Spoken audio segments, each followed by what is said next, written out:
So who is Blood back there disrespecting me? I don't even know Blood.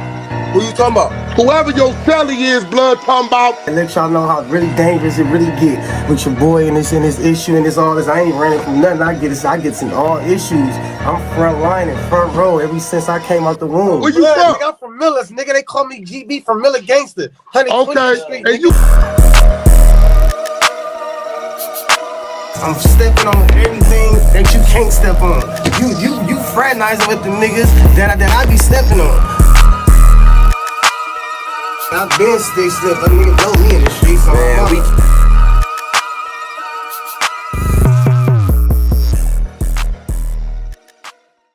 In today's video, we're gonna talk about GB from the WhosWhos on YouTube, aka Baby B Braze's cellmate.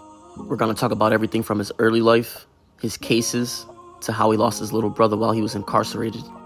Y'all know this is Respectable Rants, so this is gonna be the most detailed video about him. Now let's get into it. GB, whose real name is Terrell Jones, would be 34 years old right now, and he would be from the Miller Gangsta Bloods. Miller Gangsta Bloods would be located on the east side of Los Angeles, right in between Watts and Compton. But now let's dive into his early life. GB would join at the age of 13, and he would be in and out of YA damn near his whole childhood. GB would also go by the nickname King Miller. But now we're gonna dive into his court cases. We're gonna start off with his first adult case, which he would catch at the age of 18. He would be arrested on June 6th of 2009 on 6 separate counts. Count 1 being taking a vehicle without consent. Count 2 being possessing stolen vehicle. Count 3 would be carrying a loaded firearm. And count 4 and 5 would be 2 counts of carrying a concealed weapon within a vehicle, with the last count being driving without a license. But on June 23rd of 2009, counts 2 through 6 would be dismissed due to a plea negotiation. But count 1, which would be taking a vehicle without consent, he would plead guilty to.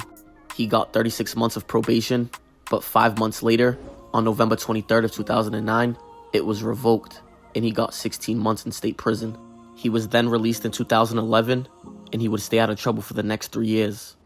But unfortunately, on January 13th of 2014, he would be arrested on 4 new counts.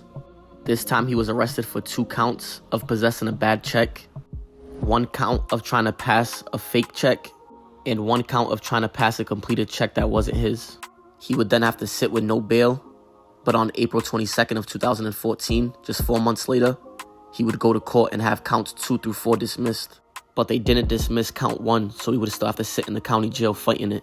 But after sitting for a whole year, on January 12th of 2015, he would take a plea deal, and they would sentence him to 365 days. But since he already did 365 days while fighting this case, so it was counted as time served, and he was released on January 12th of 2015. But just 11 months after his release, a person named Ian Alexander, who was 23 years old, was murdered at 6 o'clock at night on December 29th of 2015. He would be standing outside a complex on the 900 block of East 120th Street in Green Meadows. That's when 2 people walked up to him and opened fire, just hitting him, and he was pronounced dead the next day. This case would go cold for 4 months, but on April 28th of 2016, a 25-year-old man was arrested for it, named Terrell Jones, who would be GB, and according to the LAPD, witness statements and video surveillance is what helped them make the arrest. GB was booked on April 28th of 2016 for 1 count of murder and 1 count of possession of a firearm. But don't forget right here, they said 2 people walked up and opened fire, and they have surveillance and witnesses. But GB doesn't have a co-defendant on this case. He was the only one arrested for this case, and he kept it solid. He would then go to court 3 months later, on July 27th of 2016, where he was held to answer. He would then go back and forth to court for the next few months. But unfortunately, on March 3rd of 2017, he would be found guilty on all charges. And as you can see, they would add 1 more count of possession of a firearm by a felon. They would give him 75 years to life for the murder, where he's parole eligible. And for counts 2 and 3, which is possession of a firearm by a felon, he would get 3 years for one and 8 months for the other. He would be sentenced on July 27th of 2017, where he's eligible for parole in April of 2051. But unfortunately, 4 years into his sentence, his little brother would be murdered during a shootout with the enemies. But this would be his little brother right here, and some of you may recognize him as Earl Schwavy. And for those of you that don't, he was an up-and-coming rapper who would have been famous right now. He worked alongside people like A$AP Yams, the founder of the A$AP Mob, A$AP Rocky's crew, and he would be good friends with Wally the Sensei, who, as you can see right here, he would be in his video.